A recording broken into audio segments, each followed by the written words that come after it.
Okay, I think we are starting to be live soon. I think, let me check.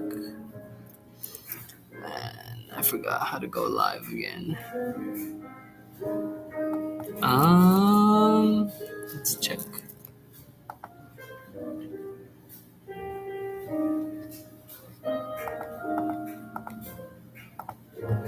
All right. Cool. Yeah, I think we're live.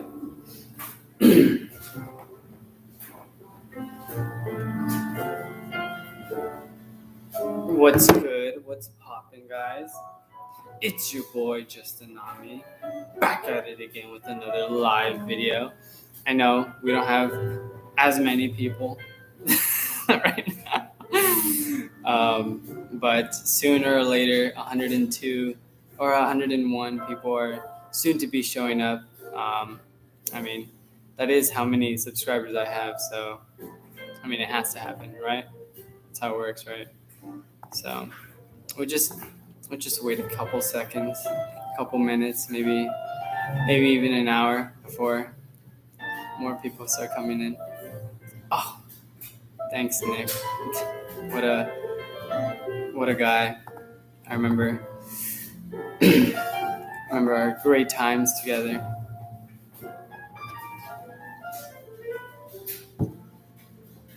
Let's see. So, as you can see, the decor, right? There's a deer, reindeer over there, bear, a gnome. Yes. We have it all. Jazz in the background, little spice things up a bit. I know last year was a bit bland. There was no music in the background, but now it's all sophisticated. Now, you got the turtleneck, got the hot chocolate on the side. So yeah. I think we'll start at 9:05.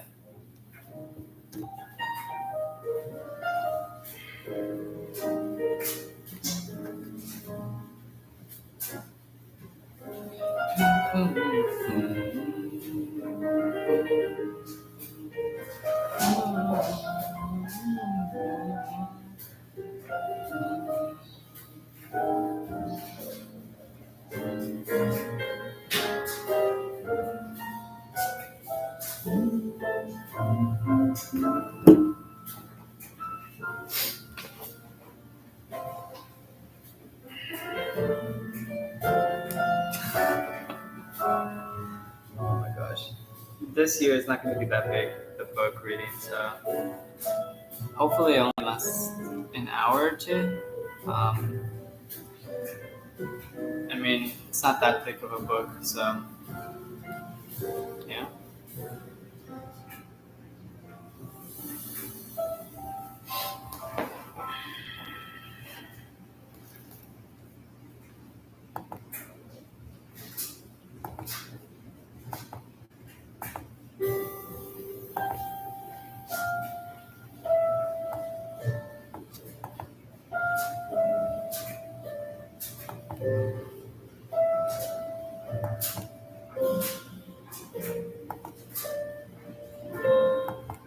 All right, it is 9:05.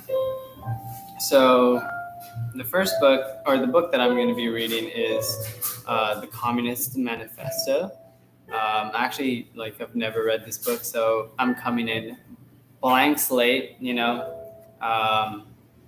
By Karl Marx, Frederick Engels. You know the deal. The infamous book. Like I said, it's not the longest read, so I mean, we can just get into it. So, as you can see, yes. All right, turn this down a little bit. because my grandparents are sleeping. But let's just get right into it. Who cares, about the views? That's not what we're doing it for. We're doing it for, you know, tradition. Did it last year, so why not do it this year? Anyways, let's just get right into it. The Communist Manifesto, Karl Marx. I keep on forgetting. There's not going to be any commentary like last year. I'm just going to read it straight through. All right, so let's just go from there. The Communist Manifesto, Karl Marx and Friedrich Engels. Manifesto of the Communist Party by Karl Marx and Friedrich Engels. Preface by Friedrich Engels. The manifesto was published as a platform of the Communist League, or Working Men's Association, first exclusively German, later on international, and under the political conditions of the continent before 1848, unavoidably a secret society. At a Congress of the League held in London in November 1847, Marx and Engels were commissioned to prepare for publication a complete theoretical and practical party program. Drawn up in German in January 1848, the manuscript was sent to the printer in London a few weeks before the French Revolution of February 24th. A French translation was brought out in Paris shortly before the insurrection of June 1848. The first English translation, by Miss Helen Macfarlane, appeared in George Julian Harney's Red Republican, London, 1850. A Danish and a Polish edition had also been published. The defeat of the Parisian insurrection of June 1848, the first great battle between proletariat and bourgeoisie, drove again into the background for a time the social and political aspirations of the European working class.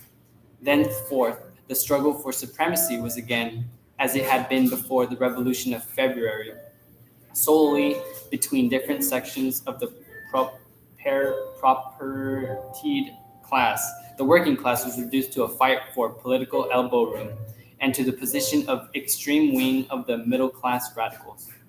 Wherever independent proletarian movements continued to show signs of life, they were ruthlessly hunted down. Thus, the Prussian police hunted out the Central Board of the Communist League, then located in Cologne. The members were arrested, and after 18 months' imprisonment, they were tried in October 1852. This celebrated Cologne Communist trial lasted from October 4th till November 12th. 7 of the prisoners were sentenced to terms of imprisonment in a fortress, varying from 3 to 6 years. Immediately after the sentence, the League was formally dissolved by the remaining members. As to the manifesto, it seemed thenceforth to be doomed to oblivion. When the European working class had recovered sufficient strength for another attack on the ruling classes, the International Working Men's Association sprang up. But this association, formed with the express aim of welding into one body the whole militant proletariat of Europe and America, could not at once proclaim the principles laid down in the manifesto. The International was bound to have a program broad enough to be acceptable to the English trade unions, to the followers of Proudhon in France, Belgium, Italy, and Spain, and to the Lassallians in Germany. Marx, who drew up this program to the satisfaction of all parties, entirely trusted to the intellectual development of the working class, which was sure to result from combined action and mutual discussion. The very events and vicissitudes of the struggle against capital and the defeats, even more than the victories, could not help bringing home to men's minds the insufficiency of their various favorite nostrums and preparing the way for a more complete insight in the true conditions of working class emancipation. And Marx is right. The International, on its breaking up in 1874, left the workers quite different men from what it had found them in 1864. Proudhonicism in France, Lassalleanism in Germany were dying out, and even the conservative English trade unions, though most of them had long since severed their connection with the International, were gradually advancing towards that point at which last year a Swansea, their president, could say in their name, "Continental socialism has lost its terrors for us." In fact, the principles of the manifesto had made considerable headway among the working men of all countries. The manifesto itself thus came to the front again. Since 1850, the German text had been reprinted several times in Switzerland, England, and America. In 1872, it was translated in English in New York, where the translation was published in Woodhull and Claflin's Weekly. From this English version, a French one was made in Les Socialistes of New York. Since then, at least two more English translations, more or less mutilated, have been brought out in America, and one of them has been reprinted in England. The first Russian translation, made by Bakunin, was published at Herzen's Kolkol office in Geneva, about 1863. A second one by the heroic Vera Zasulich, also in Geneva, in 1882. A new Danish edition is to be found in Socialdemokratiske Bibliothek Copenhagen, 1885. A fresh French translation in Les Socialistes, Paris, 1886. From this latter, a Spanish version was prepared and published in Madrid in 1886. Not counting the German reprints, there have been at least 12 editions. An American translation, which was to be published in Constantinople some months ago, did not see the light, I am told, because the publisher was afraid of bringing out a book with the name of Marx on it, while the translator declined to call it his own production. Of further translations into our languages I have heard, but have not seen. Thus, the history of the manifesto reflects, to a great extent, the history of the modern working class movement. At present, it is undoubtedly the most widespread, the most international production of all socialist literature, the common platform acknowledged by millions of working men from Siberia to California. Yet, when it was written, we could not have called it a socialist manifesto. By socialists in 1847 were understood, on the one hand, the adherents of the various utopian systems, Owenites in England, Fourierists in France, both of them already reduced to the position of mere sects, and gradually dying out.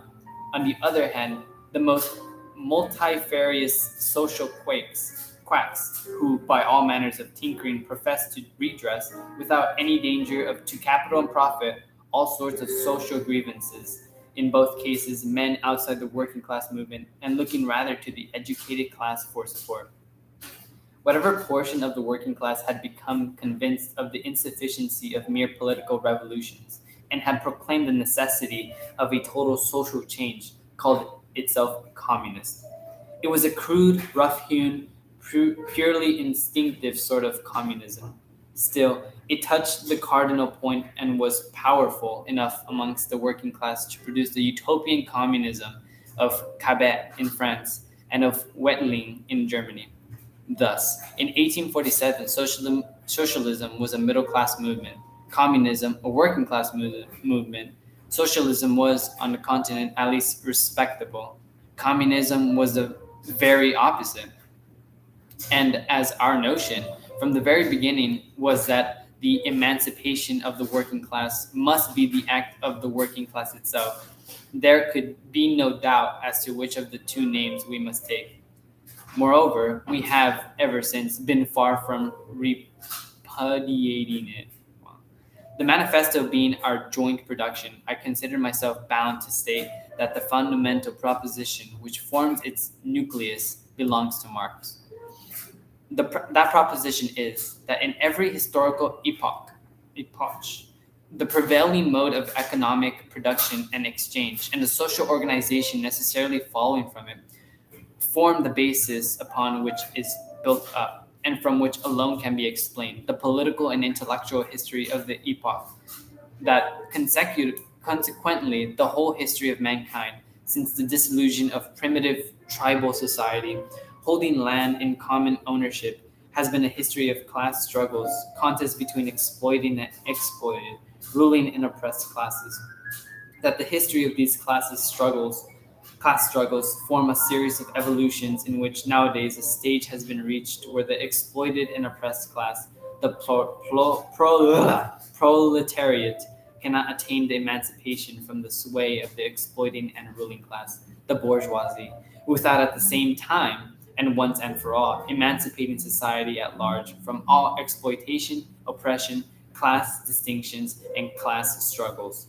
This proposition, which, in my opinion, is destined to do for us history that Darwin's theory has done for biology, we both of us had been gradually approaching for some years before 1845. How far I had independently progressed towards it is best shown by my condition of the working class in England. But when I again met Marx at Brussels in spring's 1845, he had it already worked out and put it before me in terms almost as clear as those in which I have stated it here. From our joint preface to the German edition of 1872, I quote, "However much the state of things may have altered during the last 25 years, the general principles laid down in this manifesto are, on the whole, as correct today as ever. Here and there, some details might be improved. The practical application of the principles will depend, as the manifesto itself states, everywhere and at all times on the historical conditions for the time being existing, and, for that reason, no special stress is laid on the revolutionary measures proposed at the end of section 2. That passage would, in many respects, be very differently worded today. In view of the gigantic strides of modern industry since 1848 and of the accompanying improved and extended organization of the working class, in view of the practical experience gained first in the February Revolution and then still more in the Paris Commune, where the proletariat for the first time held political power for 2 whole months, this program has in some details become antiquated. One thing especially has proved by the Commune, viz., that the working class cannot simply lay hold of the ready-made state machinery and wield it for its own purposes. See the Civil War in France, addressed by the General Council of the International Workingmen's Association in 1871, where this point is further developed. Further, it is self-evident that the criticism of socialist literature is deficient in relation to the present time because it comes down only to 1847. Also, that the remarks on the relation of the communists to the various opposition parties, section 4, although in principle still correct, yet in practice are antiquated. Oh my gosh, because the political situation has been entirely changed, and the progress of history has swept from off the earth the greater proportion of the political parties there enumerated. But then the manifesto has become a historical document which we have no longer any right to alter. The present translation is by Mr. Samuel Moore, the translator of the greater portions of Marx's Capital. We have revised it in common, and I have added a few notes explanatory of historical allusions. London, January 30th, 1888. Manifesto of the Communist Party by Karl Marx and Friedrich Engels. A specter is haunting Europe, a specter of communism. All the powers of old Europe have entered into a holy alliance to exercise this specter. Pope and Caesar, Metternich and Gozot, French radicals and German police spies. Where is the party in opposition that has not been decreed as communistic by its opponents in power? Where the opposition that has not hurled back the branding reproach of communism against the more advanced opposition parties, as well as against its reactionary adversaries? Two things result from this fact. Communism is already acknowledged by all European powers to be itself a power.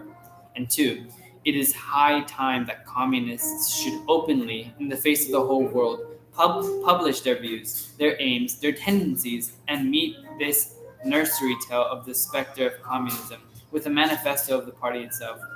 To this end, communists of various nationalities have assembled in London and sketched the following manifesto to be published in the English, French, German, Italian, Flemish, and Danish languages. Bourgeoisie and Proletarians, Chapter 1.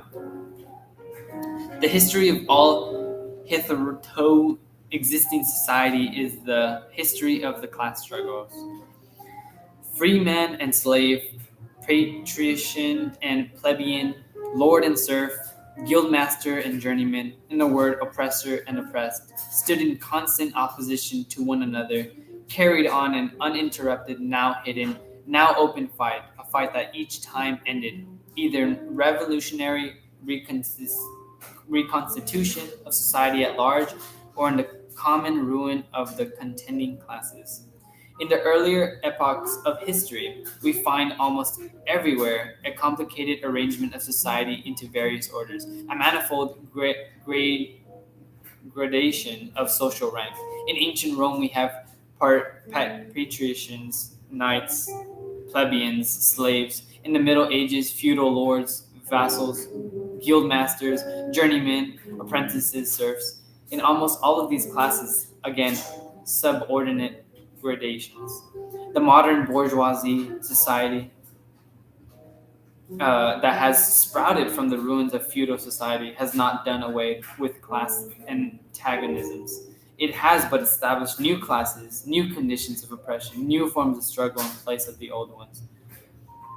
Our epoch, the epoch of bourgeoisie, possesses, however, this distinctive feature.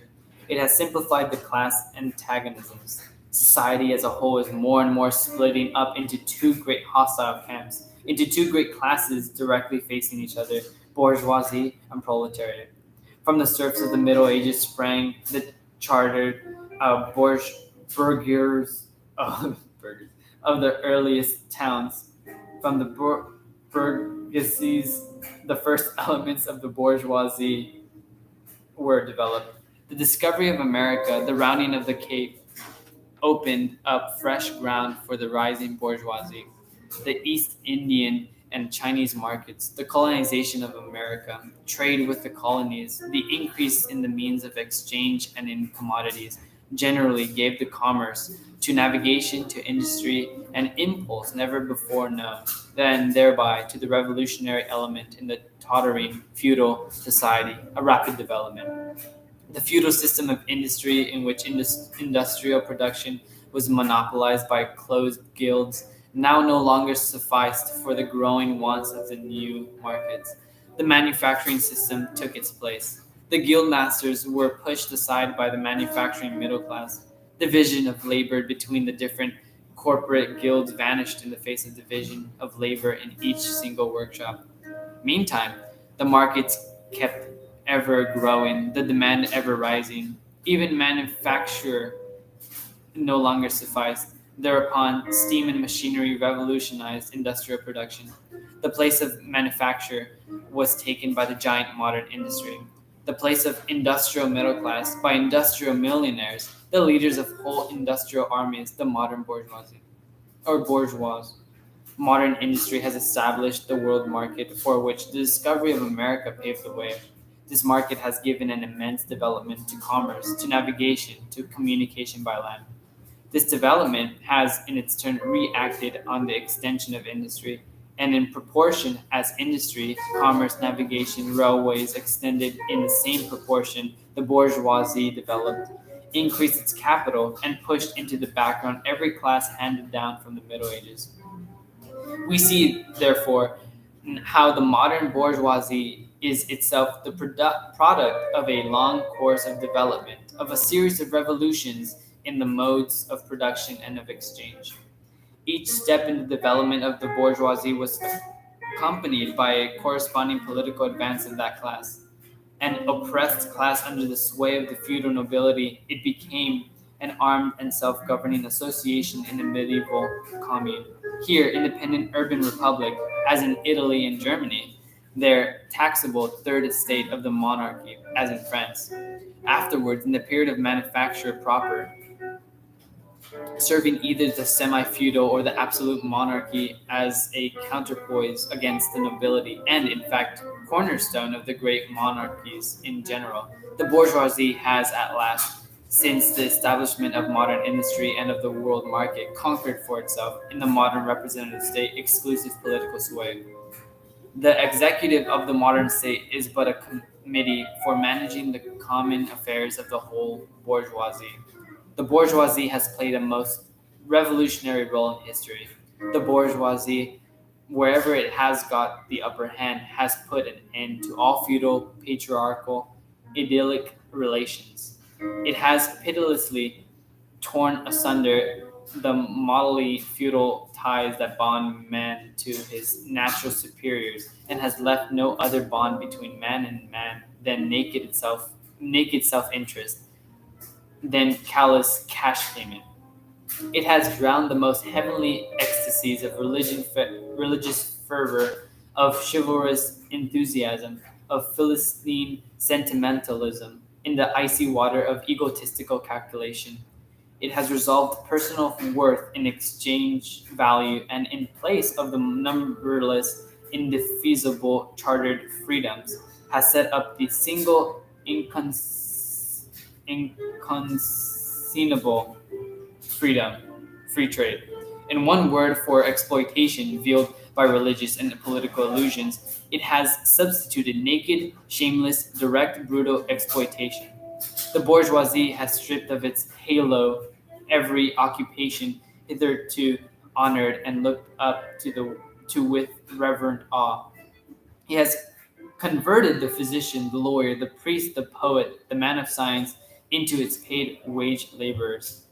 The bourgeoisie has torn away from the family its sentimental veil, and has reduced the family relation to a mere money relation.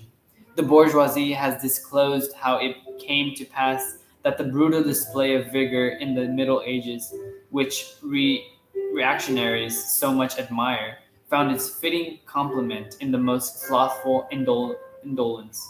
It has been the first to show that man's activity can bring about. It has accomplished wonders far surpassing Egyptian pyramids, Roman aqueducts, and Gothic cathedrals. It has conducted expeditions that put in the shade all former migrations of nations and crusades. The bourgeoisie cannot exist without constantly revolutionizing the instruments of production, and thereby the relations of production, and with them the whole relations of society. Conservation of the old modes of production in unaltered form was, on the contrary, the first condition of existence for all earlier industrial classes. Constant revolutionizing of production, uninterrupted disturbance of all social conditions, everlasting uncertainty and agitation distinguished the bourgeois epoch from all earlier ones. All fixed, fast frozen relations, with their train of ancient and venerable prejudices of opinions, are swept away. All new formed ones become antiquated before they can ossify.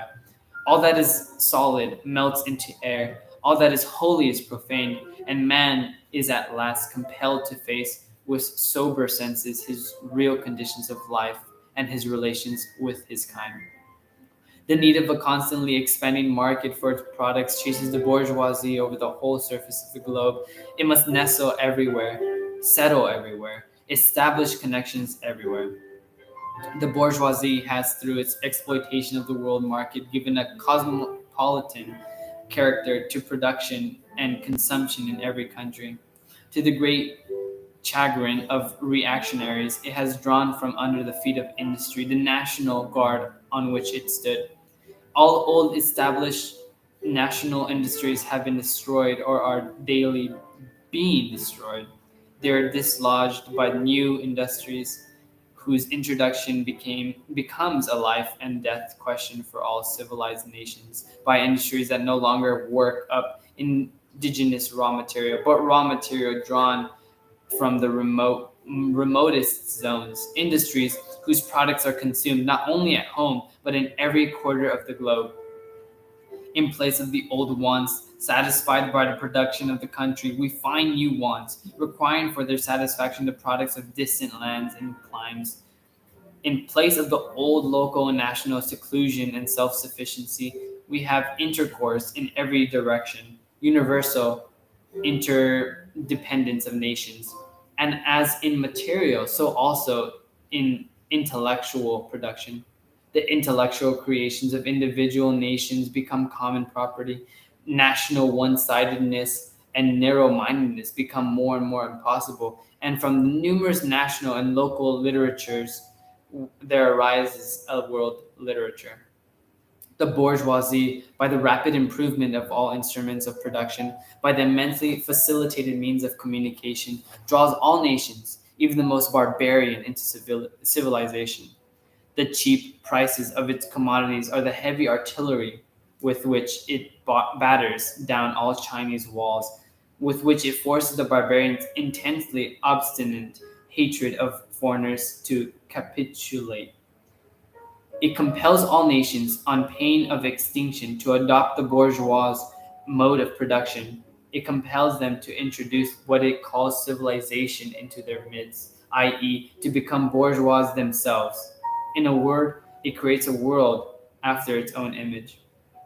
The bourgeoisie has subject to the country to the rule of the towns. It has created enormous cities, has greatly increased the urban population as compared with the rural, and has thus rescued the considerable part of the population from the idiocy of rural life. Just as it has made the country dependent on the towns, so it has made barbarians and semi-barbarian countries dependent on the civilized ones, nations of peasants on nations of bourgeois, the East on the West. More and more, the bourgeoisie keeps doing away with the scattered state of the population, of the means of production and of property.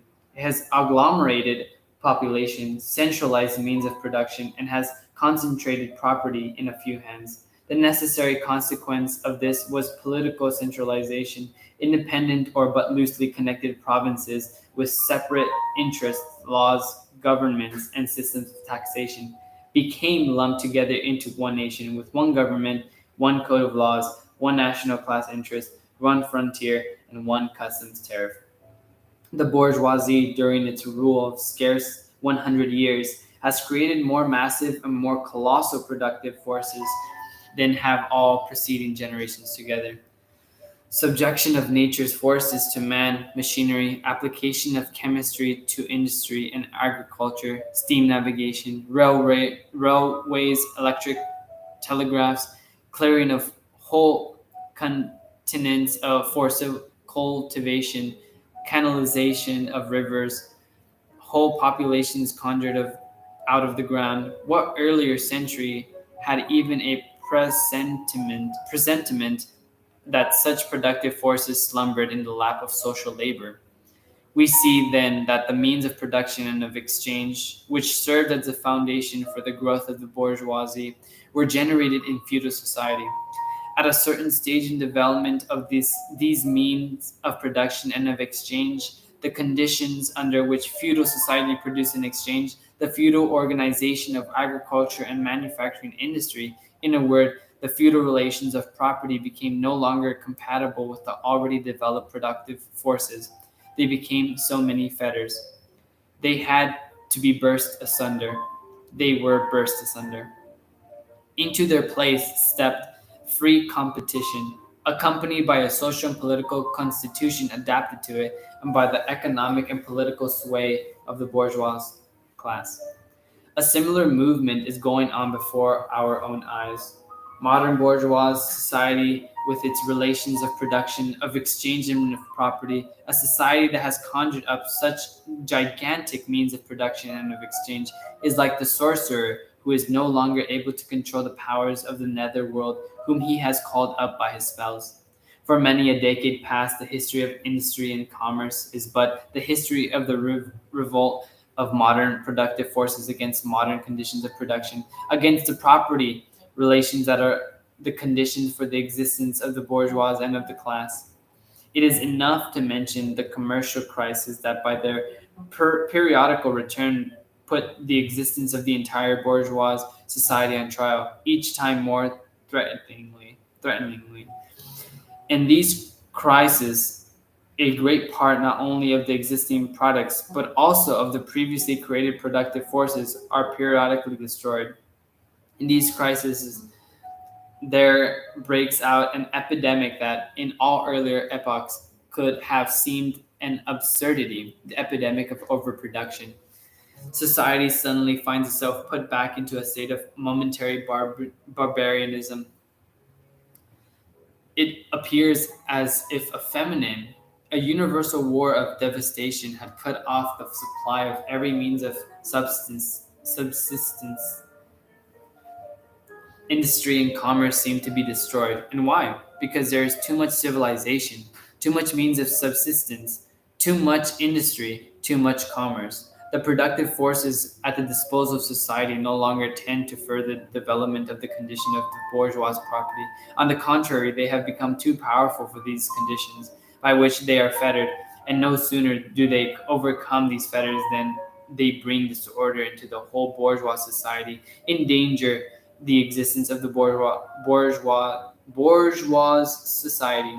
The conditions of the bourgeois society are too narrow to comprise the wealth created by them. And how does the bourgeoisie get over these crises? On the one hand, by enforced destruction of a mass of productive forces, on the other, by the conquest of new markets, and by the more thorough exploitation of the old ones. That is to say, by paving the way for more extensive and more destructive crises, and by diminishing the means whereby crises are prevented. The weapons with which the bourgeoisie felled feudalism to the ground are now turned against the bourgeoisie itself. But not only has the bourgeois forged the weapons that bring death to itself, it has also called into existence the men who are to wield those weapons, the modern working class, the proletarians. In proportion as the bourgeoisie, i.e., capital, is developed, in the same proportion is the proletariat, the modern working class, the developed, a class of laborers who live only so long as they find work, and who find work only so long as their labor increases capital. These laborers, who must sell themselves piecemeal, are a commodity, like every other article of commerce, and are consequently exposed to all the vicissitudes of competition, to all the fluctuations of the market. Owing to the extensive use of machinery and to division of labor, the work of the proletarians has lost all individual character and consequently all charm for the workman. He becomes an appendage of the machine, and it is only the most simple, most monotonous, and most easily acquired knack that is required of him. Hence, the cost of production of a workman is restricted almost entirely to the means of subsistence that he requires for his maintenance and for the propagation of his race. But the price of a commodity, and therefore also of labor, is equal to its cost of production. In proportion, therefore, as the repulsiveness of the work increases, the wage decreases. Nay, more, in proportion as the use of machinery and division of labor increases, in the same proportion the burden of toil also increases, whether by prolongation of the working hours, by increase of the work exacted in a given time, or by increased speed of the machinery, etc. Modern industry has converted the little workshop of the patriarchal master in the great factory of the industrial capitalist. Masses of laborers crowded into the factory are organized like soldiers. As privates of the industrial army, they are placed under the command of a perfect hierarchy of officers and surgeons. Not only are they slaves of the bourgeois class and of the bourgeois state, They are daily and hourly enslaved by the machine, by the overlooker, and above all, by the individual bourgeois manufacturer himself. And more openly, this despotism proclaims gain to be its end and aim, and more petty and more the more petty and more hateful and the more embittering it is. The less the skill and exertion of strength implied in manual labor. In other words, the more modern industry develops, the more is the labor of men superseded by that of women. Differences of age and sex have no longer any distinctive social validity for the working class. All are instruments of labor, more or less expensive to use according to their age and sex. No sooner has a laborer received his wage in cash, for the moment escaping exploitation by the manufacturer, than he is set upon by the other portions of the bourgeoisie, the landlord, the shopkeeper, the pawnbroker, etc. The lower strata of the middle class, the small tradespeople, shopkeepers, and retired tradesmen generally, the handicraftsmen and peasants, all these sink gradually into the proletariat, partly because their diminutive capital does not suffice for the scale on which modern industry is carried on, and is swamped in the competition with the large capitalists, partly because their specialized skill is rendered worthless by new methods of production. Thus, the proletariat is recruited from all classes of the population. The proletariat goes through various stages of development. With its birth begins its struggle with the bourgeoisie. At first, the contest is carried on by individual laborers, then by the work people of a factory, then by the operatives of one trade in one locality against the individual bourgeois who directly exploits them. They direct their attacks not against the bourgeois conditions of production, but against the instruments of production themselves. They destroy imported wares that compete with their labor. They smash machinery to pieces. They set factories ablaze. They seek to restore by force the vanished status of the workmen of the Middle Ages. At this stage, the laborers still form an incoherent mass scattered over the whole country and broken up by their mutual competition. If anywhere they unite to form more compact bodies, this is not yet the consequence of their own active union, but of the union of the bourgeoisie, which class, in order to attain its own political ends, is compelled to set the whole proletariat in motion, and is moreover still able to do so for a time. At this stage, therefore, the proletarians do not fight their enemies, but the enemies of their enemies, the remnants of absolute monarchy, the landowners, the non-industrial bourgeois, the petty bourgeoisie. Thus, the whole historical movement is concentrated in the hands of the bourgeoisie. Every victory so obtained is a victory for the bourgeoisie. But with the development of industry, the proletariat not only increases in number, it becomes concentrated in greater masses. Its strength grows, and it feels that strength more.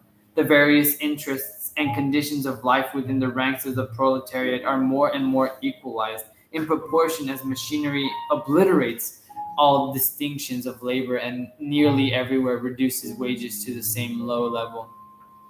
The growing competition among the bourgeois and the resulting commercial crisis make the wages of the workers ever more fluctuating. The unceasing improvement of machinery, ever more rapidly developing, makes their livelihood more and more precarious.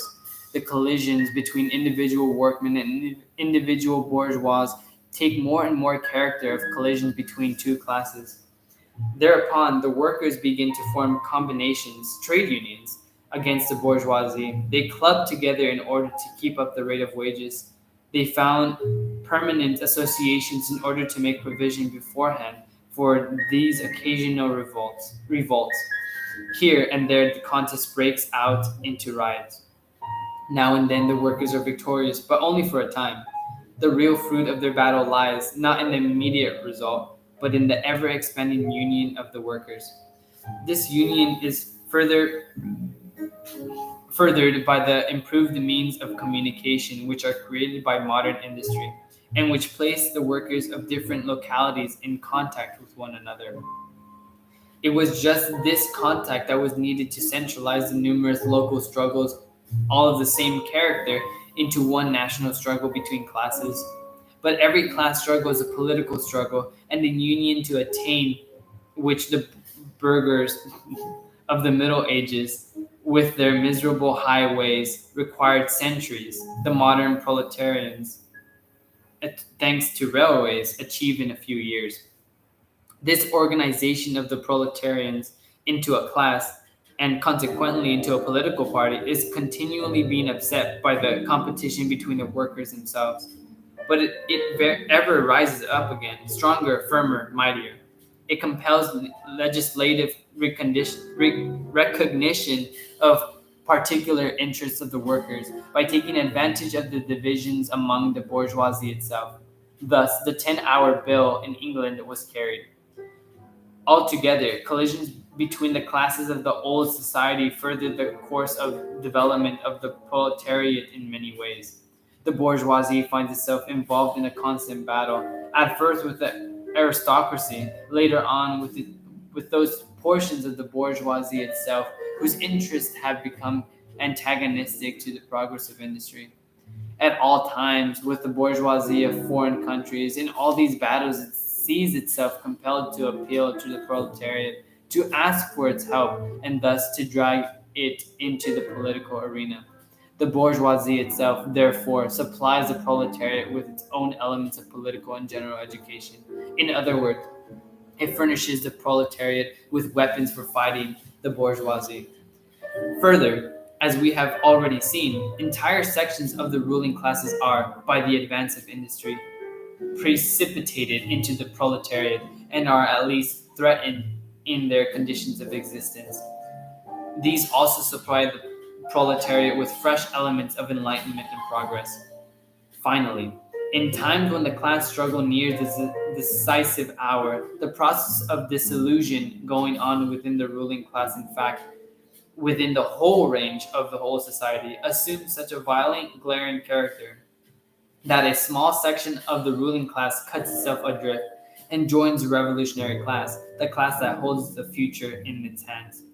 Just as, therefore, at an earlier period, a section of the nobility went over the bourgeoisie, so now a portion of the bourgeoisie goes over to the proletariat, and in particular, a portion of the bourgeois ideologists who have raised themselves to the level of comprehending theoretically the historical movement as a whole. Of all the classes that stand face to face with the bourgeoisie today, the proletariat alone is a really revolutionary class. The other classes decay and finally disappear in the face of modern industry. The proletariat is its special and essential product.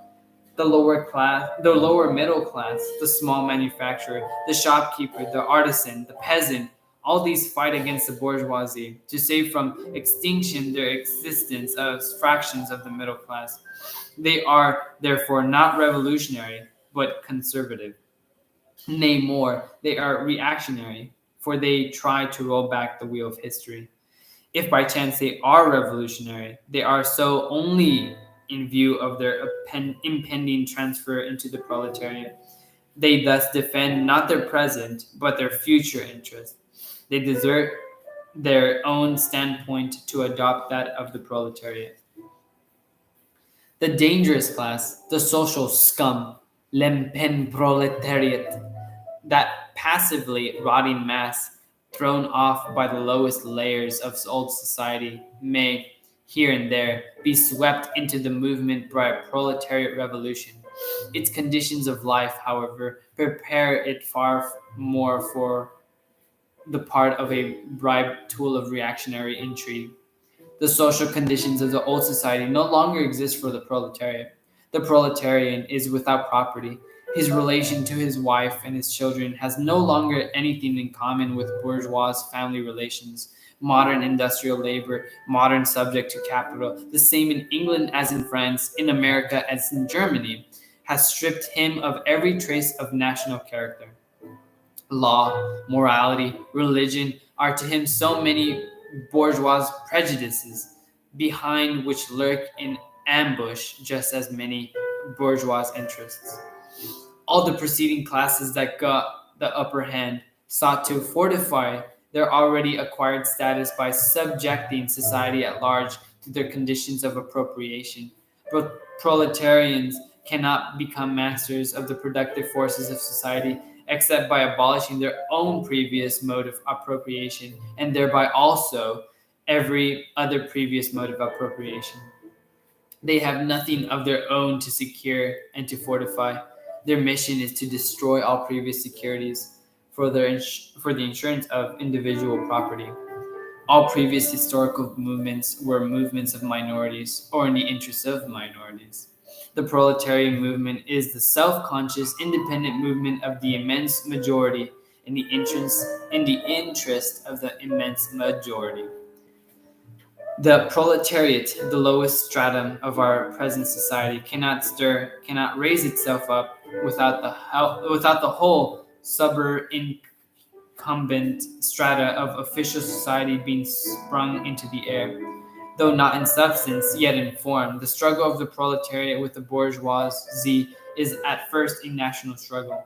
But proletariat of each country must, of course, first of all, settle matters with its own bourgeoisie.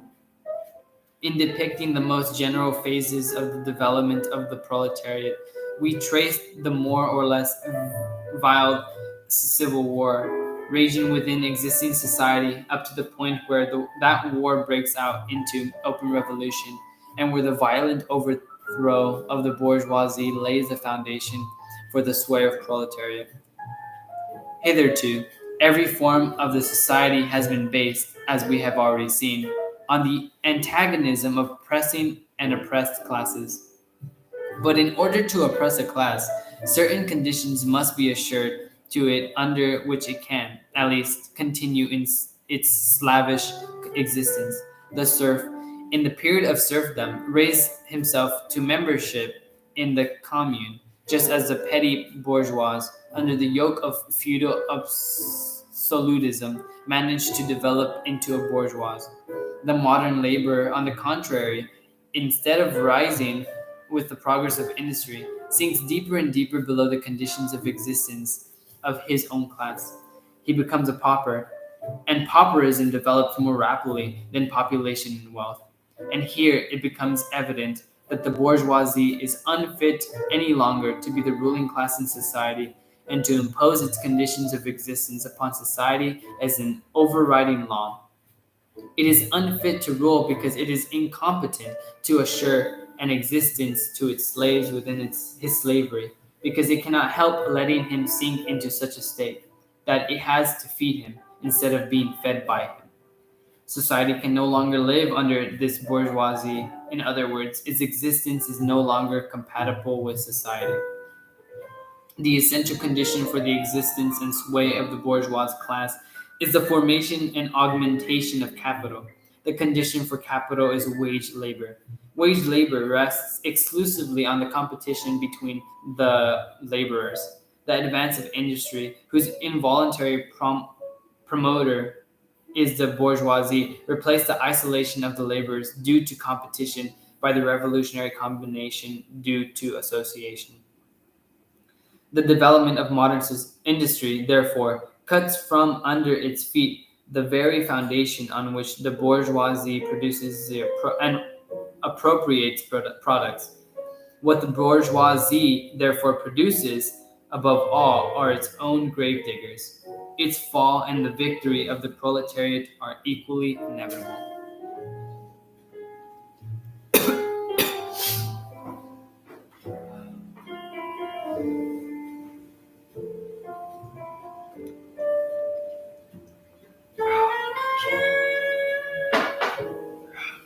Chapter 2: Proletarians and Communists.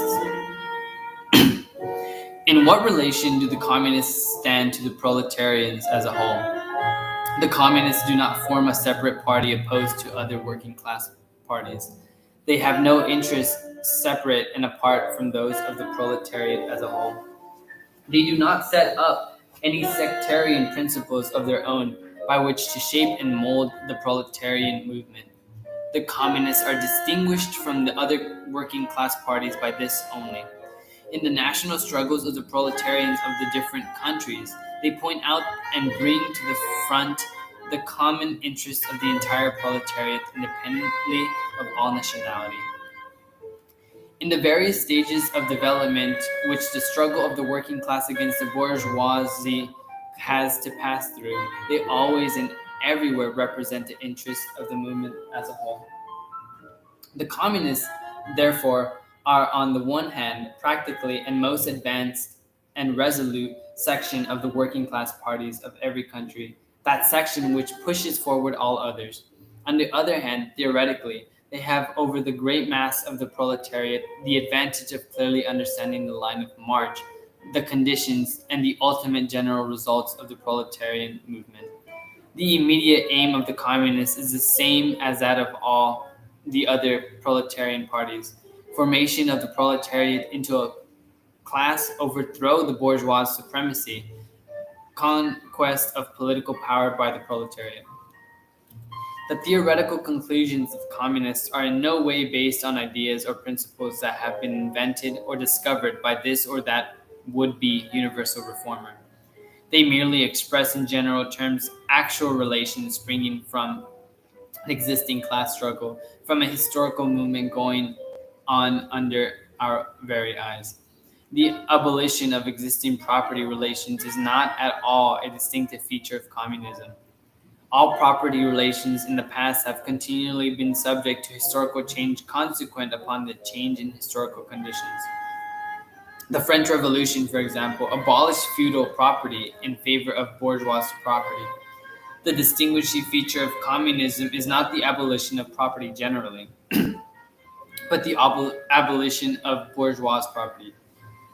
But modern bourgeois private property is the final and most complete expression of the system of producing and appropriating products that is based on class antagonisms, on the exploitation of the many by the few. In this sense, the theory of the communists may be summed up in a single sentence: abolition of private property. We communists have reproached with the desire of abolishing the right of personally acquiring property as a fruit of man's own labor, which property is alleged to be the groundwork of all personal freedom, activity, and independence. Hard won, self acquired, self earned property. Do you mean the property of the petty artisan and of the small peasant, a form of property that preceded the bourgeois form? There is no need to abolish that. The development of industry has to a great extent already destroyed it, and is still destroying it daily. Or do you mean modern bourgeois private property? But does wage labor create any property of the laborer? Not a bit. It creates capital, i.e., the kind of property which exploits wage labor and which cannot increase except upon condition of begetting a new supply of wage labor for fresh exploitation. Property, and its present form, is based on the antagonism of capital and wage labor. Let us examine both sides of this antagonism. To be a capitalist is to have not only a purely personal but a social status in production. Capital is a collective product, and only by the united action of many members, nay, in the last resort, only by the united action of all members of society, can it be set in motion. Capital is therefore not a personal, it is a social power. When, therefore, capital is converted into common property, into the property of all members of society, personal property is not thereby transformed into social property. It is only the social character of the property that is changed. It loses its class character. Let us now take wage labor. The average price of wage labor is the minimum wage, i.e., that quotum of the means of subsistence which is absolutely requisite to keep the laborer in bare existence as a laborer. What, therefore, the laborer appropriates by means of his labor merely suffices to prolong and reproduce a bare existence. We by no means intend to abolish this personal appropriation of the products of labor, an appropriation that is made for the maintenance and reproduction of human life. and that leaves no surplus wherewith to command the labor of others. All that we want to do away with is the miserable character of this appropriation, under which the laborer lives merely to increase capital and is allowed to live only insofar as the interest of the ruling class requires it. In bourgeois society, living labor is but a means to increase accumulated labor. In communist society, accumulated labor is but a means to widen, to enrich, to promote the existence of the labor. In bourgeois society, therefore, the past dominates the present. In communist society, the present dominates the past.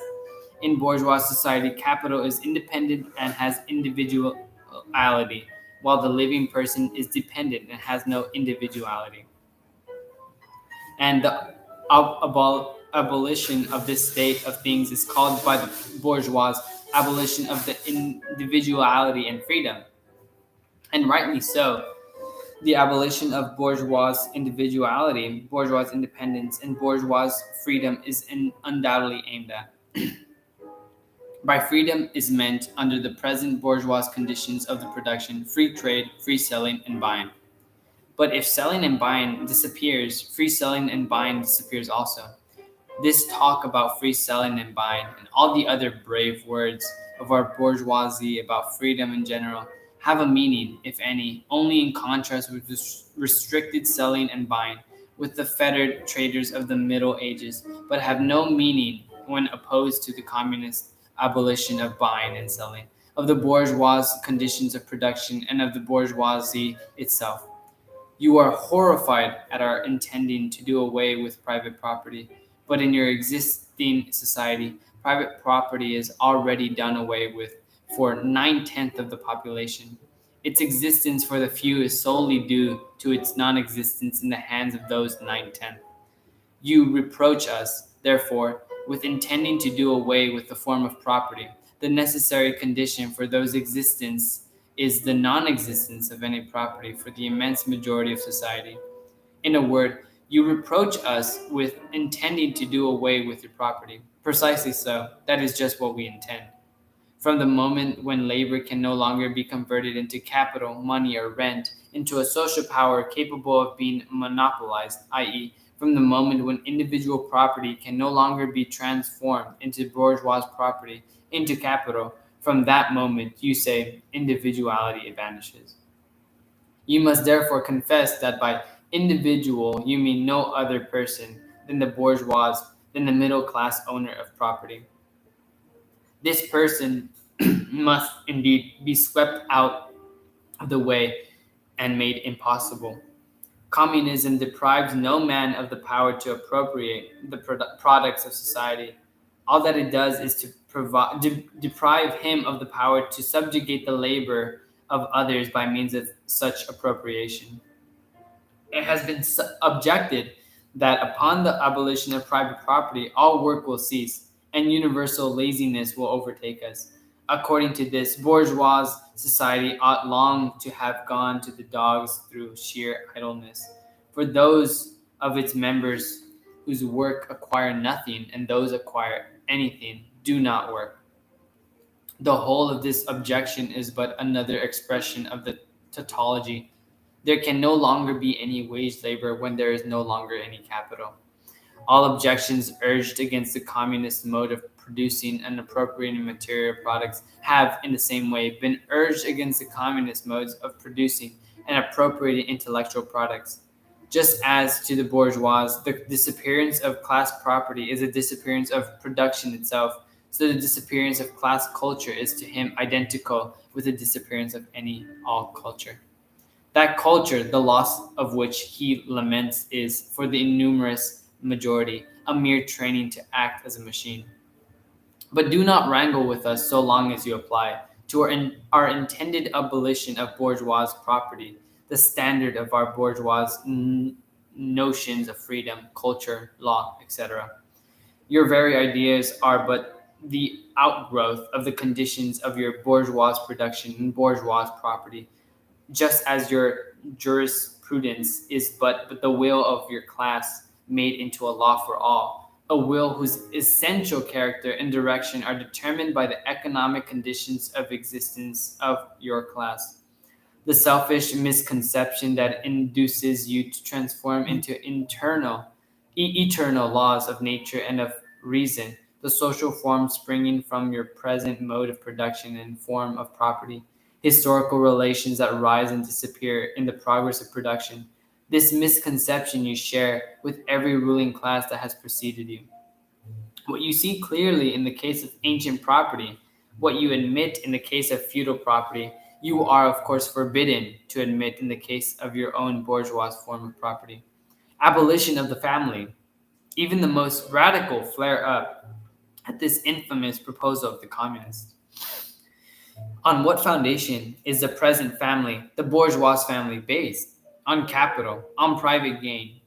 In its completely developed form, this family exists only among the bourgeoisie. But this state of things finds its complement in the practical absence of family among the proletarians and in public prostitution. The bourgeois family will vanish as a matter of course when its complement vanishes, and both will vanish with the vanishing of capital. Do you charge us with wanting to stop the exploitation of children by their parents? To this crime we plead guilty. But you will say, we destroy the most hallowed of relations when we replace home education by social. And your education, is not that also social and determined by the social conditions under which you educate, by the intervention of society, direct and indirect, by means of of schools, etc.? The communists have not invented the intervention of society in education. They do not but seek to alter the character of that intervention and to rescue education from the influence of the ruling class. The bourgeois claptrap about the family and education, about the hollowed correlation of parent and child, becomes all the more disgusting, the more by the action of modern industry, all family ties among the proletarians are torn asunder, and their children transformed into simple articles of commerce and instruments of labor. But you communists would introduce community of women, screams the whole bourgeoisie in chorus. The bourgeois sees in his wife a mere instrument of production. He hears that the instruments of production are to be exploited in common, and naturally can come to no other conclusion that the lot of being common to all will likewise fall to the woman. He has not even a suspicion that the real point aimed at is to do away with the status of women as mere instruments of production. For the rest, nothing is more ridiculous than the virtuous indignation of our bourgeois at the community of women, which they pretend is to be openly and officially established by the communists. The communists have no need to introduce community of women. It has existed almost from time immemorial. Our bourgeois, not content with having the wives and daughters of their proletarians at their disposal, not to speak of common prostitutes, take the greatest pleasure in seducing each other's wives. Bourgeois marriage is in reality a system of wives in common, and thus, at the most, what the communists might possibly be reproached with is that they desire to introduce, in substitution for a hypocritically concealed and openly legalized community of women. For the rest, it is self-evident that the abolition of the present system of production must bring with it the abolition of the community of women springing from the system, i.e., of prostitution, both public and private. The communists are further reproached with desiring to abolish countries and nationality. The working men have no country. We cannot take from them what they have not got. Since the proletariat must first of all acquire political supremacy, must rise to be the leading class of the nation, must constitute itself the nation, it is so far itself national, though not in the bourgeois sense of the word. National differences and antagonisms between peoples are vanishing gradually from day to day. Owing to the development of the bourgeoisie, to freedom of commerce, to the world market, the uniformity in the mode of production, and in the conditions of life corresponding thereto, the supremacy of the proletariat will cause them to vanish still faster. The united action of the leading civilized countries, at least, is one of the first conditions for the emancipated of the proletariat. In proportion as the exploitation of one individual by another is put an end to, the exploitation of one nation by another will also be put to an end to. In, in proportion as the antagonism between classes within the nation vanishes, the hostility of one nation to another will come to an end. The charges against communism made from a religious, a philosophical, and generally from an ideological standpoint are not deserving of serious examination. Does it require deep intuition to comprehend that man's idea, views, and conceptions, in one word, man's consciousness, changes with every change in the conditions of his material existence, in his social relations, and his social life? What else does the history of ideas prove than the intellectual production changes its character in proportion as material production is changed? The ruling ideas of each age have ever been the ideas of its ruling class. When people speak of ideas that revolutionize society, they do but express the fact that within the old society, the elements of a new one have been created, and that the dissolution of the old ideas keeps even pace with the dissolution of the old conditions of existence. When the ancient world was in its last throes, the ancient religions were overcome by Christianity.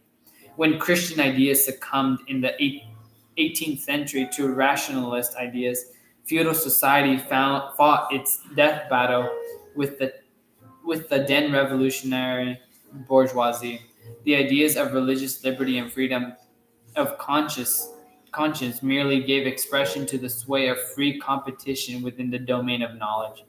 Undoubtedly, it will be said, religion, moral, philosophical, and juridical ideas have been modified in the course of historical development. But religion, morality, philosophy, political science, and law constantly survive this change. There are, besides, eternal truth, such as freedom, justice, etc., that are common to all states of society. But communism abolishes eternal truth. It abolishes all religion and all morality instead of constituting them on a new basis. It therefore acts in contradiction to all past historical experiences. What does this accusation reduce itself to? The history of all past society has constituted in the development of class antagonisms that assume different forms at different epochs. But whatever form they may have taken, one fact is common to all past ages, viz., the exploitation of one part of society by the other. No wonder, then, that the social consciousness of past ages, despite all the multiplicity and variety it displays, moves within certain common forms or general ideas, which cannot completely vanish except with the total disappearance of class antagonisms. The communist revolution is the most radical rupture with traditional property relations. No wonder that its development involves the most radical rupture with traditional ideas. But let us have done with the bourgeois objections to communism. We have seen above that the first step in the revolution by the working class is to raise the proletariat to the position of ruling class, to establish democracy. The proletariat will use its political supremacy to wrest, by degrees, all capital from the bourgeoisie to centralize all instruments of production in the hands of the state, i.e., of the proletariat organized as a ruling class, and to increase the total of productive forces as rapidly as possible. Of course, in the beginning, this cannot be effected except by means of despotic inroads on the rights of property and on the conditions of bourgeois production. By means of measure, therefore, which appear economically insufficient and untenable, but which, in the course of the movement, outstrip themselves, necessitate further inroads upon the old social order, and are unavoidable as a means of entirely revolutionizing the mode of production. These measures will, of course, be different in different countries. Nevertheless, in the most advanced countries, the following will be pretty generally applicable: abolition of property in land and application of all rents of the land to public purposes, a heavy progressive or graduated income tax, abolition of all right of inheritance, confiscation of the property of all immigrants and rebels, centralization of credit in the hands of the state by means of a national bank with state capital and an exclusive monopoly, centralization of the means of communication and transport in the hands of the state, extension of factories and instruments of production owned by the state, the bringing into cultivation of wasteland and improvement of the social generally in accordance with the common plan, equal obligation of all work, establishment of industrial armies, especially for agriculture, combination of agriculture with manufacturing industries, gradual abolition of the distinction between town and country by a more equable distribution of the population over the country, free education for all children in public schools, abolition of child factory labor in its present form, combination of education with industrial production, etc. When, in the course of development, class distinctions have disappeared and all production has been concentrated in the hands of a vast association of the whole nation, the public power will lose its political character.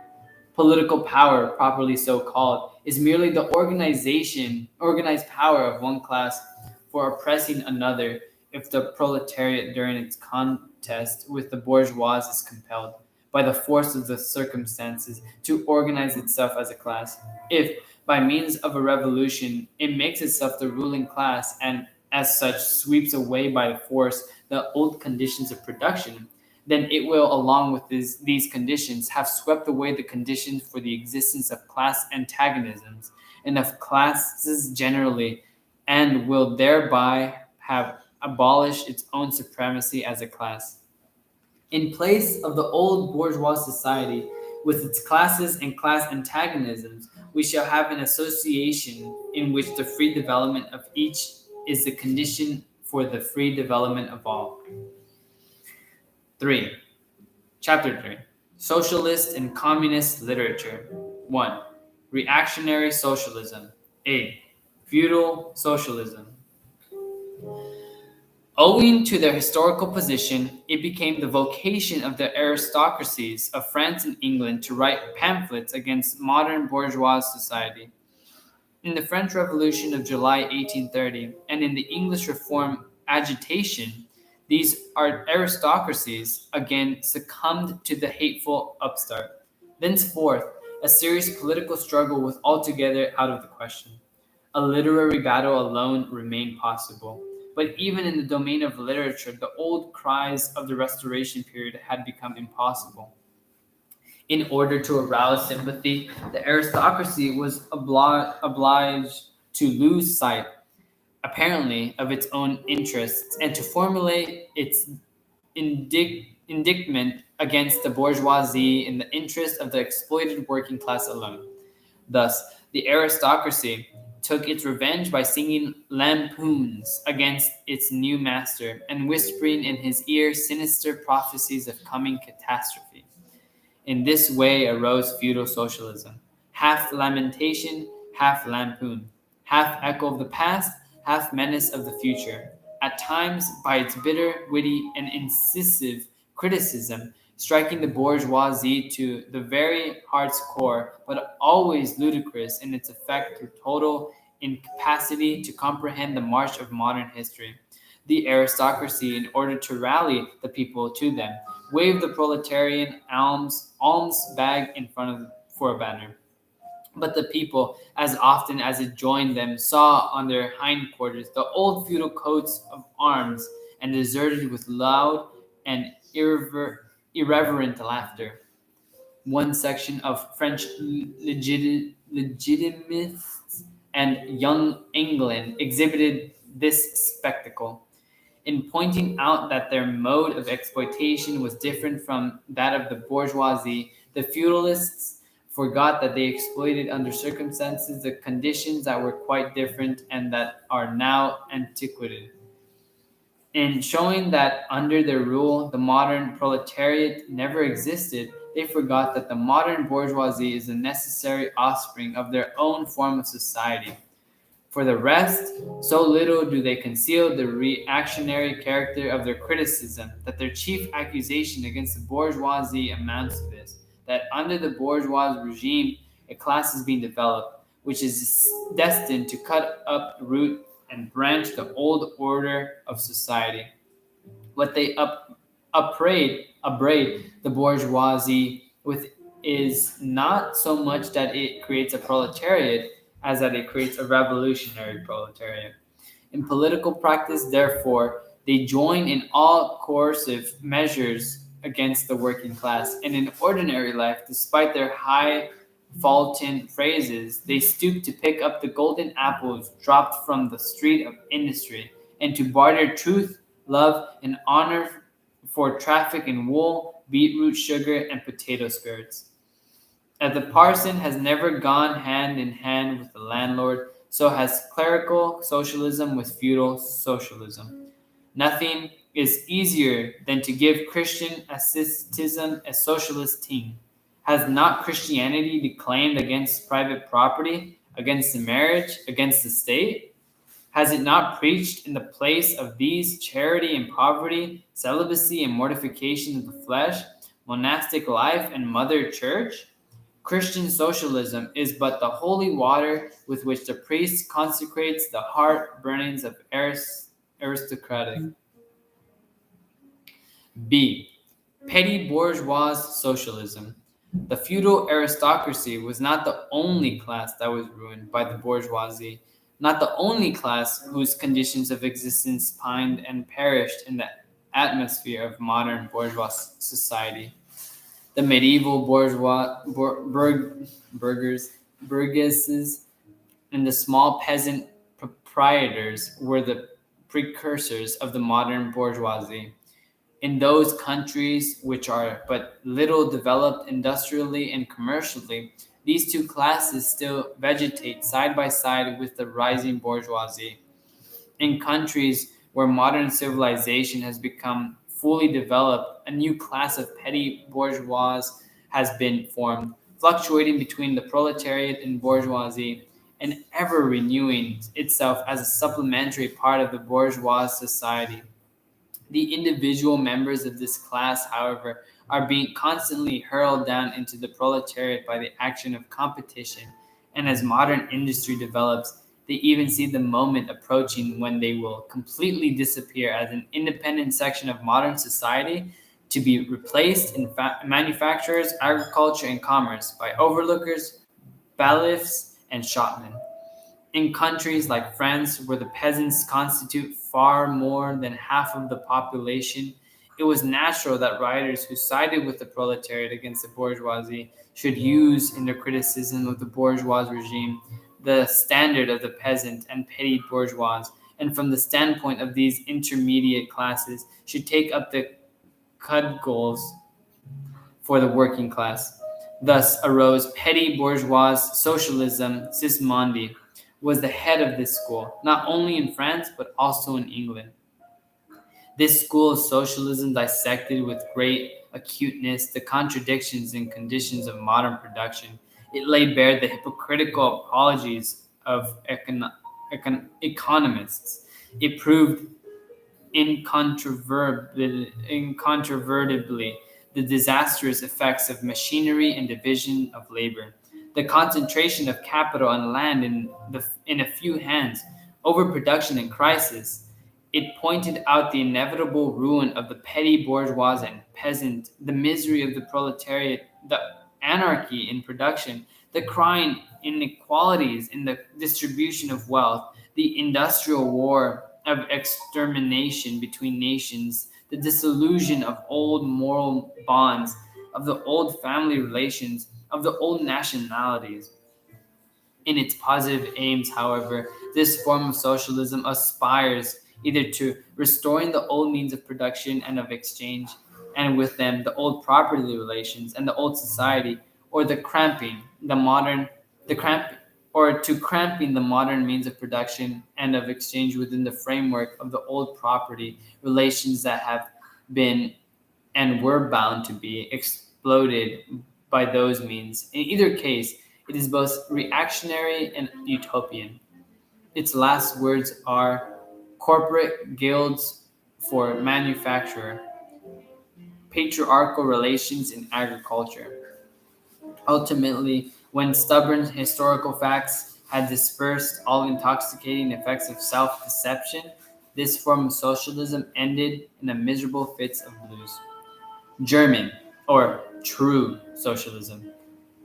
The socialist and communist literature of France, a literature that originated under the pressure of a bourgeoisie in power and that was the expression of the struggle against the power, was introduced in Germany at a time when the bourgeoisie in that country had just begun its contest with feudal absolutism. German philosophers, would-be philosophers, and men of letters eagerly seized on this literature, only forgetting that when these writings immigrated from France into Germany, French social conditions had not immigrated along with them. In contrast with German social conditions, this French literature lost all its immediate practical significance and assumed a purely literary aspect. Thus, to the German philosophers of the 18th century, the demands of the First French Revolution were nothing more than the demands of the practical reason in general. The utterance of the will of the revolutionary French bourgeoisie signified in their eyes the laws of pure will, of will as it was bound to be, of true human will generally. The work of the German literati consisted solely in bringing the new French ideas into harmony with their ancient philosophical conscience, or rather, in annexing the French ideas without deserting their own philosophical point of view. The annexation took place in the same way in which a foreign language is appropriated, namely by translation. It is well known how the monks wrote silly lives of Catholic saints over the manuscripts on which the classical works of ancient heathendom had been written. The German literati reversed this process with the profane French literature. They wrote their philosophical nonsense beneath the French original. For instance, beneath the French criticism of the economic functions of money, they wrote alienation of humanity. And beneath the French criticism of the bourgeois state, they wrote dethronement of the category of the general, and so forth. The introduction of these philosophical phrases at the back of the French historical criticisms they dubbed philosophy of action, true socialism, German science of socialism, philosophical foundation of socialism, and so on. The French socialist and communist literature was thus completely emasculated, and since it ceased in the hands of the German to express the struggle of one class with the other, he felt conscious and having overcome French one-sidedness and of representing not true requirements, but the requirements of truth, not the interests of the proletariat, but the interests of human nature, of man in general. He belongs to no class, has no reality, who exists only in the misty realm of philosophical fantasy. This German socialism, which took its social boy task so seriously and so solemnly, and exalted its poor stock in trade in such mountebank fashion, meanwhile gradually lost its pedantic innocence. The fight of the German, and especially of the Prussian bourgeoisie against feudal aristocracy and absolute monarchy, in other words, the liberal movement, became more earnest. By this, the long-wished for opportunity was offered to true socialism, of confronting the political movement with the socialist demands, of hurling the traditional anathemas against liberalism, against representative government, against bourgeois competition, bourgeois freedom of the press, bourgeois legislation, bourgeois liberty and equality, and of the preaching of the masses that they have nothing to gain and everything to lose by this bourgeois movement. German socialism forgot in the nick of time that the French criticism, whose silly echo it was, presupposed the existence of modern bourgeois society with its corresponding economic conditions of existence and the political constitution adapted thereto, and the very things whose attainment was the object of the pending struggle in Germany. To the absolute governments with their following of parsons, professors, country squires, and officials, it served as a welcome scarecrow against the threatening bourgeoisie. It was bourgeoisie. It was a sweet finish after the bitter pills of floggings and bullets with which these same governments, just at that time, dosed the rising of the German working class. While the true socialism thus served the governments as a weapon for fighting the German bourgeoisie, it, at the same time, directly represented a reactionary interest, the interest of the German Philistines. In Germany, the petty bourgeois class, a relic of the 16th century, and since then constantly cropping up against under various forms, is the real socialism basis of the existing state of things. To preserve this class is to preserve the existing state of things in Germany. The industrial and political supremacy of bourgeoisie threatens it with certain destruction on the one hand, from the concentration of capital, on the other, from the rise of revolutionary proletariat.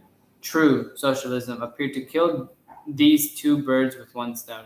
It spread like an epidemic. The robe of speculative cobwebs, embroidered with flowers of rhetoric, steeped into the dew of sickly sentiment. This transcendental robe in which the German socialists wrapped their sorry, eternal truths, all skin and bone, reserved to increase wonderfully the sale of their goods amongst such a public. And on its parts, German socialism recognized more and more its own calling as a bombastic representative of the petty bourgeois Philistine. It proclaimed the German nation to be the model nation and the German petty Philistine to be the typical man. To every villainous meanness of this model man, it gave a hidden, higher socialistic interpretation, the exact contrary of his real character. It went to the extreme length of indirectly opposing the brutally destructive tendency of communism and of proclaiming its supreme and impartial contempt of all class struggles. With very few exceptions, all the so-called socialist and communist publications that now, 1847, circulate in Germany belong to the domain of this foul and enervating literature. 2. Conservative or bourgeois socialism. A part of the bourgeoisie is desirous of redressing social grievances in order to secure the continued existence of bourgeois society. To this section belong economists, philanthropists, humanitarians, improvers of the condition of the working class, organizers of charity, members of society for the prevention of cruelty to animals, temperance fanatics, hole and corner reformers of every imaginable kind. This form of socialism has, moreover, been worked out into complete systems. We may cite Proudhon's philosophy of poverty as an example of this form. The socialistic bourgeois want all the advantages of modern social conditions without the struggles and dangers necessarily resulting therefrom. They desire the existing state of society minus its revolutionary and disintegrating elements. They wish for a bourgeoisie without a proletariat. The bourgeoisie naturally conceives the world in which it is supreme to be the best. The bourgeois socialism develops this comfortable conception into various more or less complete systems. In requiring the proletariat to carry out such a system, and thereby to march straight away into the social New Jerusalem, it but requires in reality that the proletariat should remain within the bounds of existing society, but should cast away all its hateful ideas concerning bourgeoisie. A second and more practical but less systematic form of this socialism sought to depreciate every revolutionary movement in the eyes of the working class by showing that no mere political reform, but only a change in the material conditions of existence in economic relations could be of any advantage to them. By changes in the material conditions of existence, this form of socialism, however, by no means understands abolition of the bourgeois relations of production, an abolition that can be effected by only by a revolution, but administrative reforms based on the continued existence of these relations. Reforms, therefore, that in no respect affect the relations between capital and labor, but at the best lessen the cost only simply the administrative work of bourgeois government. Bourgeois socialism attains adequate expression when and only when it becomes a mere figure of speech. Free trade for the benefit of the working class, protective duties for the benefit of the working class, prison reform for the benefit of the working class. These are the last words and the only seriously meant words of bourgeois socialism. It is summed up in the phrase, the bourgeois are bourgeois for the benefit of the working class. 3. Critical, utopian socialism and communism. We do not here refer to that literature which, in every great modern revolution, has always given voice to the demands of the proletariat, such as the writings of Babeuf and others. The first direct attempts of the proletariat to attain its own ends, made in times of universal excitement when feudal society was being overthrown, necessarily failed, owing in then undeveloped state of proletariat as well as the absence of the economic conditions for its emancipation, conditions that had yet to be produced and could be produced by the impending bourgeois epoch alone. The revolutionary literature that accompanied these first movements of the proletariat have necessarily a reactionary character. It, in, it inculcated universal asceticism and social leveling in its crudest form. The socialist and communist systems, properly so called, those of Saint Simon, Fourier, Owen, and others, spring into existence in the early undeveloped period described above of the struggle between proletariat and bourgeoisie. See section 1, Bourgeois and Proletarians. The founders of these systems see, indeed, the class antagonisms, as well as the action of the decomposing elements in the prevailing form of society. But the proletariat, as yet in its infancy, offers to them the spectacle of a class without any historical initiative or any independent political movement. Since the development of class antagonism keeps even pace with the development of industry, the economic situation, as such socialists find it, does not as yet offer to them the material conditions for the emancipation of the proletariat. They therefore search after a new social science, after new social laws that are to create these conditions. Historical action is to yield to their personal inventive action, historically created conditions of emancipation to fantastic ones, and the gradual spontaneous class organization of the proletariat to an organization society specially contrived by these inventors. Future history revolves itself in their eyes into the propaganda and the practical carrying out of their social plans. In the formation of their plans, they are conscious of caring chiefly for the interests of the working class as being the most suffering class. Only from the point of view of being the most suffering class does the proletariat exist for them. The undeveloped state of the class struggle, as well as their own surroundings, causes socialists of this kind to consider themselves far superior to all class antagonisms. They want to improve the condition of every member of society, even that of the most favored. Hence, they habitually appeal to society at large, without distinction of class, nay, by preference to the ruling class. For how can people, when once they understand their system, fail to see in the best possible plan of the best possible state of society? Hence, they reject all political and especially all revolutionary action.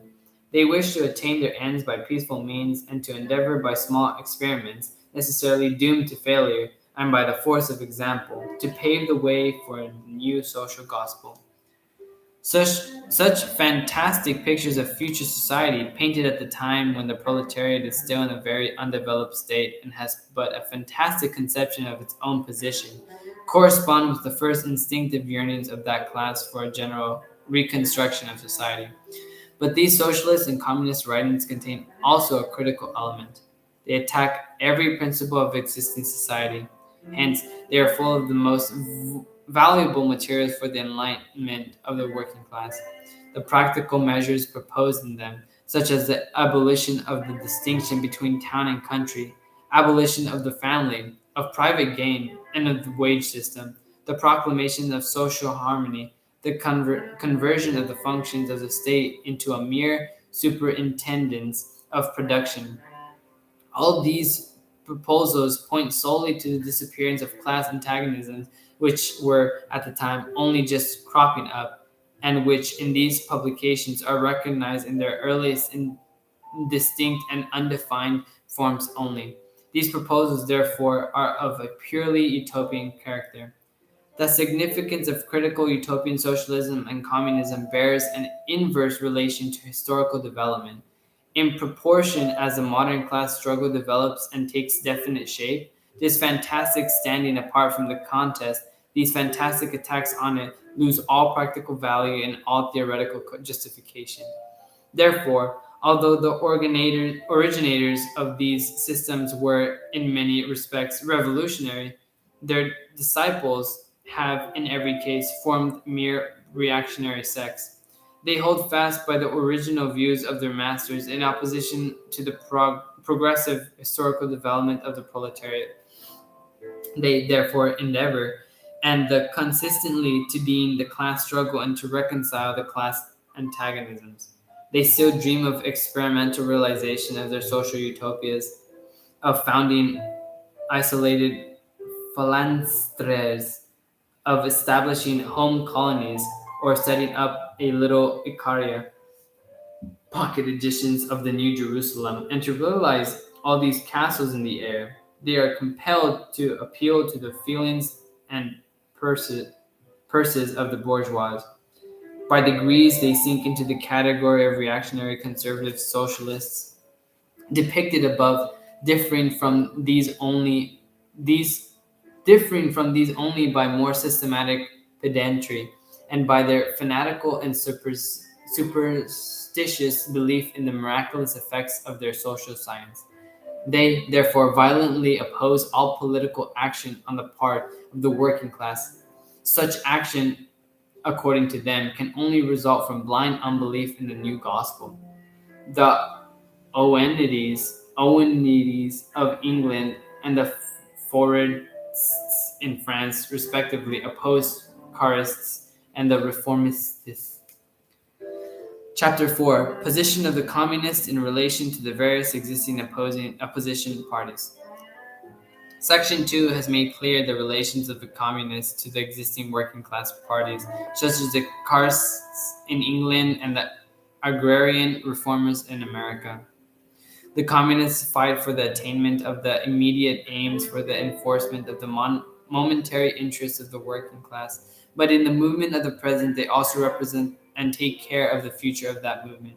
In France, and the Communists ally themselves with the Social Democrats against the conservative and radical bourgeoisie, reserving, however, the right to take up a critical position in regard to phrases and allusions traditionally handed down from the Great Revolution. In Switzerland, they support the radicals without losing sight of the fact that this party consists of antagonists, elements partly of democratic socialists, in the French sense, partly of radical bourgeois. In Poland, they support the party that insists of an agrarian revolution as a prime condition of national emancipation. That party, which fomented the insurrection of Krakow in 1846. In Germany, they fight with the bourgeoisie whenever it acts in a revolutionary way against the absolute monarchy, the feudal squirearchy, and the petty bourgeoisie.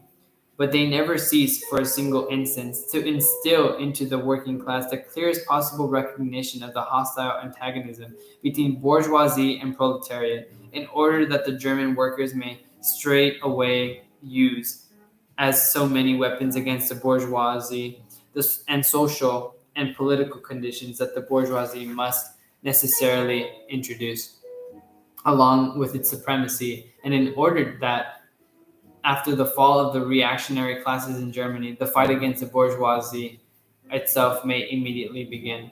The communists turned their attention chiefly to Germany because that country is on the eve of a bourgeois revolution that is bound to be carried out under more advanced conditions of European civilization and with a much more developed proletariat than what existed in England in the 17th and in France in the 18th century.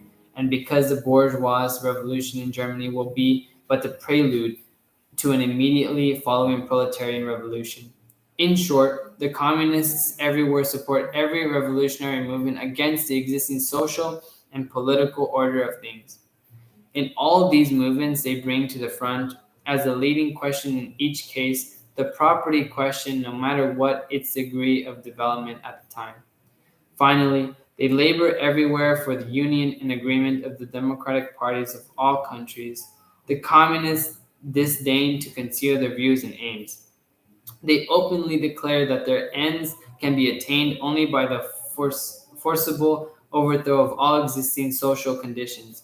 Let the ruling classes tremble at a communist revolution, but proletarians have nothing to lose but their chains. They have a world to win. Working men of all countries, unite.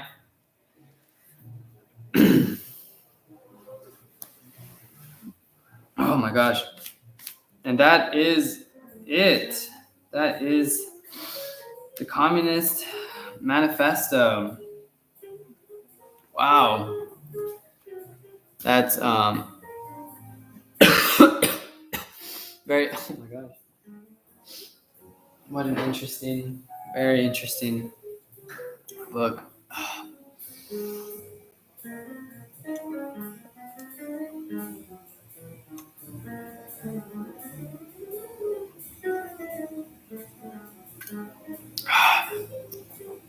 Why am I reading Karl Marx? Because I thought it'd be funny. But this book is like, there's a lot of things I really don't like about this book. He called marriage private prostitution. It's kind of like whack.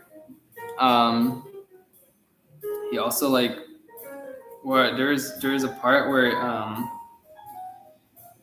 something about like freedoms and man, where was that? It was right here. Undoubtedly, religion, moral, philosophical, and juridical ideas have been modified in the course of historical development. But religion, morality, philosophy, political science, and law constantly survive this change. These are, besides eternal truth, right? The freedom, justice, and all the common things of society. But communism abolishes eternal truths, and it abolishes all religion and morality. Instead of constituting them on a new basis, it therefore acts in contradiction to all past historical experiences. That's kind of like terrible. I'm gonna be honest with you. A lot of this like went through my head. There's like a ton of words that I just could not understand. My vocabulary isn't that big. Like, what was that one word? Enoch? What is it? No, not Enoch. Econ. It was a word that I just couldn't pronounce. But yeah, I think I just need to highlight stuff and whatnot. But yeah, that's the Communist Manifesto. Wow, my throat kind of hurts. Anyways, special guest Norman the No, Barry the Bear, and yeah, kind of tired, so I'm just gonna. Um, thanks, Jonathan. I appreciate you. But I'm just gonna leave it at that. Thank you guys for coming. Bye.